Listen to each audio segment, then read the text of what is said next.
পুরনো এই 10 টাকা কয়েনটার দাম জানেন? দাম শুনলেন আপনারা চমকে যাবেন, চমকে উঠবেন যে কয়েনটার কত দাম। আপনারা শুনেন, 1870 সালে যে কালকের ভিডিওটা দিয়েছিলাম আপনারা দেখেছেন হয়তো। 1870 সালে যে 5 টাকা কয়েনের ব্যাপারে বলেছিলাম, এটা কিন্তু 10 টাকার কয়েন 1870 সালে।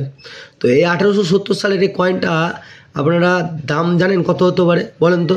1 লাখ, 2 লাখ, 3 লাখ, 4 লাখ, তার থেকেও বেশি। তো আপনারা বিশ্বাস হয়তো করবেন না।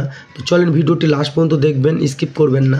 আর যারা নতুন দেখছেন একটু সাবস্ক্রাইব করে দেবেন, কারণ সাবস্ক্রাইব করলে হয়তো সাবস্ক্রাইব করার পর বেল আইকনটা মেরে দেবেন, কারণ নোটিফিকেশানটা ফার্স্ট আপনাদের কাছে পৌঁছে যাবে।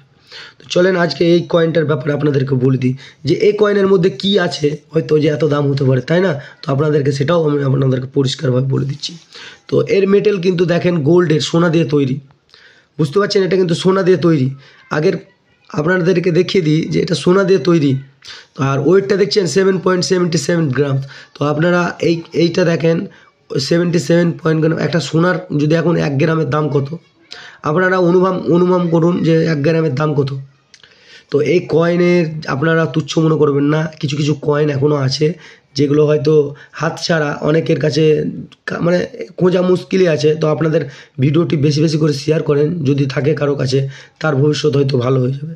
তো পুরনো কয়েন সম্বন্ধে যদি কারো কিছু জানার থাকে তো অবশ্যই আমাকে কমেন্ট করবেন, কমেন্ট করে আমি সব তথ্য আপনাদেরকে দিয়ে দেবো।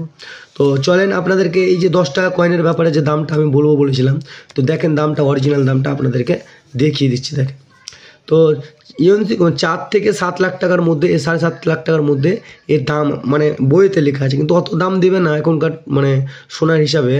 তো 4 থেকে 6 লাখ টাকার মধ্যে কিংবা 5 লাখ টাকার মধ্যে যে কেউ নিয়ে এসে নিয়ে নিতে পারবে। এই 10 রুপিজের কয়েনটা, 1870 সালের কয়েনটা, এটা 4 থেকে 5 থেকে 6 লাখ টাকার মধ্যে যে কেউ নিয়ে নিতে পারে। তো এটা কিন্তু কলকাতা মেন্ট, আপনাদেরকে বলে দিই। কিন্তু এটা 5 টাকা 10 টাকার যে কয়েনের ব্যাপারে বলেছি, এটা কিন্তু কলকাতা মেন্ট। এটাকে যা তা ভেবে নেবেন না, হ্যাঁ? তো এই কয়েন যদি কারো কাছে থাকে তো অবশ্যই আমাকে কমেন্ট করবেন, আপনাদের কয়েন তাড়াতাড়ি শীঘ্রই বিক্রি করার চেষ্টা করব। তো চলেন আজকের ভিডিওটা আমি এখানে শেষ করছি, পরের ভিডিওর জন্য একটু অপেক্ষা করবেন।